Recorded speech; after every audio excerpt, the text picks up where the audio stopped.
September na, back to normal ang eskwela at malapit na nga rin pala matapos yung summer, kaya naman si Hapon excited sa autumn. Hindi pa ramdam dito sa Japan yung Christmas, pero ramdam na yung nalalapit na pagpalit ng season. Tara, samahan niyo muna kami for today's mini vlog.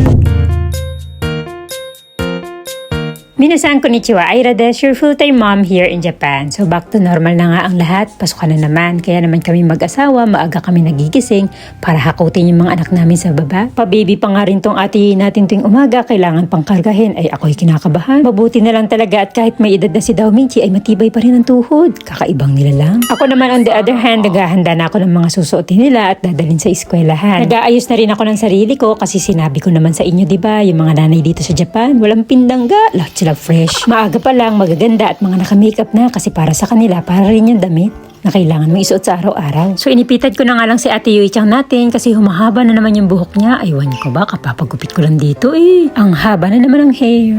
Iniisip ko tuloy kung papahabain ko na ba yung buhok nila ni Kaoru-chan o paggugupitan ko sila ulit. Ay naku, hindi ko alam. Comment down below. So ayun na nga, kumain lang si Ate Yuichang natin ng tinapay tapos umalis na siya kasi nga 7:40 na. Nagmadali na nga siya dito kasi hinihintay na siya ni Koki-kun sa kanino Doka-chan. Yan yung kapitbahay naming mga Hapon na lagi siyang hinihintay tuwing umaga at sinasabay pag maglalakad.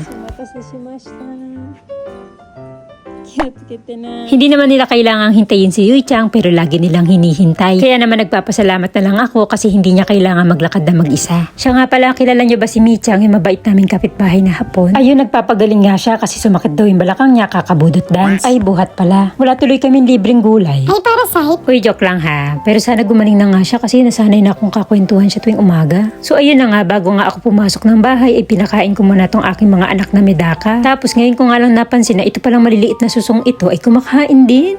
Kung hindi ko pa izinom tong aking iPhone, ay hindi ko makikita na mayroon pala siya maliit na bibig na bubuka-buka. Ang cute! Simula ngayon, anak na rin kita. At dahil nga nandito na rin ako, nilinis ko na tong aming foyer. O dati entrance din ang tawag ko dito, pero ngayon foyer na. Thank you nga pala sa nag-correct. And you know the drill, kapag ka naumpisan tayo maglinis, ay dire-diretso na. So nilinis ko na nga itong washing area, ganun na rin yung kanyang salamin.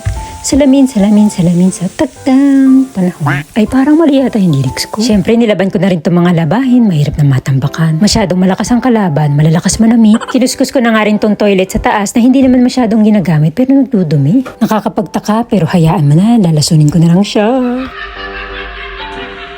Scary. Uy, yan nga pala yung bago ko nabiling panlinis ng toilet pero yung tubo sa loob ang nililinis niyan. Hindi ko alam kung effective pero hayaan mo na, wala naman tayong trust issues eh. Ay, may anak pa nga pala akong papasok. Akala ko wala nang istorbo sa paglilinis ko. Andito ka pa pala. Joke lang. Ohayo gozaimasu. Kumain na kayo ng almusal ng kapatid mo. Makapaglinis na ako. Eh ano ba yan? Yung sungay ko lumalabas na naman. Ito ang nangyayari sa mga nanay na naghahangad ng malinis sa bahay. Uy, Misaki Chan, saan mo dadalhin yan? Napakasipag talaga nitong bunso ko. Hindi lang sa pagkakalat, ganoon na rin sa pagtulong sa bahay. O tignan mo, siya na yung nagdilig ng halaman. So pinakain ko na nga sila ng almusal kasi 9:30 dapat nasa school na si Kaoru-chan. Ay tignan niyo naman si Kaoru-chan. Oh, parang galit na galit sa tinapay. Ito talaga yung anak kong food is life. Ay nako, hindi lalabas siya ng hindi nakakapag-almusal. Magkakagulo talaga ang buhay namin pag siya iyong ginutom. Wala siyang pakialam kahit may late na siya. Ang mahalaga, makakain siya. Ito namang Misaki-chan natin ay tulala pa. Napakaraming pwedeng manahin sa akin. Ayan pa ang minana. After nga nila mag-almusal ay binigyan namin ng pagkain itong mga baby naming medaka. So sila na nga po yun, yung mga babying medaka na iniligtas ko sa kanilang mga killer na magulang. Paano ba naman kapag ka hindi mo naiwalay ay kinakain nila? Kaya naman si Dao Mingchi ay bumili ng ganito kaliit na aquarium worth 1,000 yen. O diba? Lumalaki na yung family namin. So hinayaan ko na nga muna sila dyan at nanginain na muna ako ng tinapay. Ay tanghali na pala, hindi pa ako nag-aalmusal. Kaso nga lang, bakit naman itong tinapay na ito ay napakasarap tignan pero napakatigas naman. Kaya naman nagtimpla na lang ako ng clam chowder nang maisaw-saw ko siya. Aywan ko na lang kung hindi ka lumambot. Feeling ko itong tinapay na to kapatid to ni Baget. Baget nga ba yung tawag sa kanya? Basta, mas masarap siya kapag sinasawsaw kasi sinisip-sip niya yung sabaw. Uy, dahan-dahan sa pagmuyati, etiquette. Uy, napanood niyo ba yung laban ni Inoue? Itong asawa ko kakanood ng boxing, gusto niya yata magpalit ng kari. Sinabi kong pagbihisin niya si Kaoru, ang ginawa hinarot. Ayan, nag-spark na naman ang World War dito sa amin. So para matapos na ang gera, kailangan ng papasukin ang malditang yan.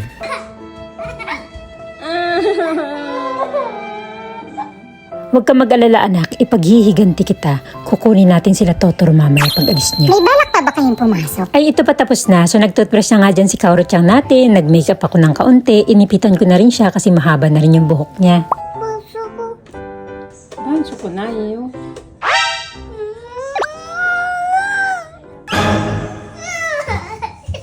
Ay naku, kung kailan nagmamadali ka kasi malilate na kayo, saka naman nagkakaroon ng mga eksena ganito, ay wala nga tayong band-aid. Tara, ihatid na nga natin si Kaoru-chan kasi magna 9:30 na. So ayun na nga siya, malungkot na naman. Ngayon lang nag-sink in sa kanya na tapos na ang maliligayang araw ng bakasyon at kailangan na naman niyang pumasok sa school.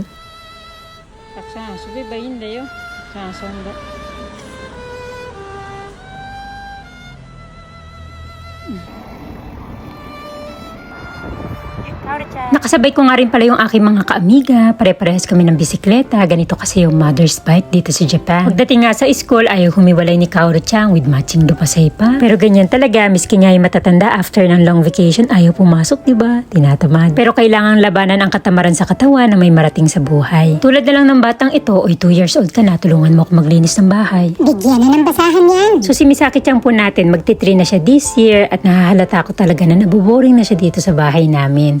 Paano ba naman yung mga kalaro niya laging pumapasok, diba? Kaya naman hinahayaan ko siyang tumulong sa akin kasi siya mismo yung magsasabi na gusto niyang tumulong. Mahilig siya magpunas ng bintana, magluto, maglaba, maghugas ng pinggan at saka magsampay. Ay maaasahan mo talaga.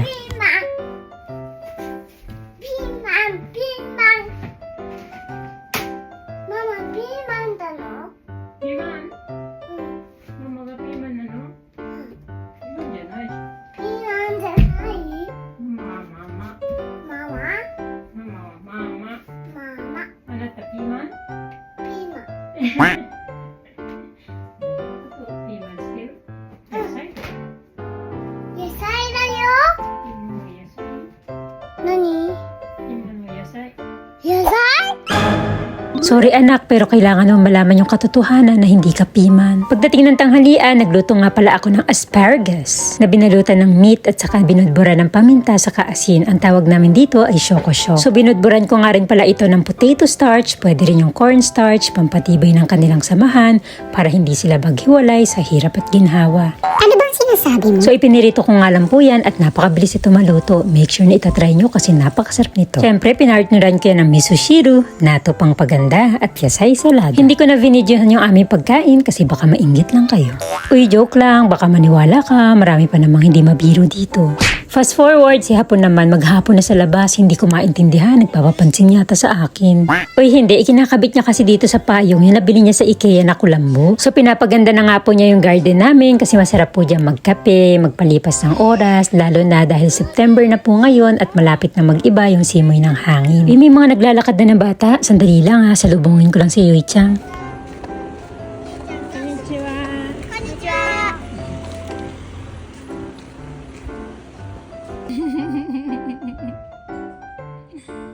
Boshi.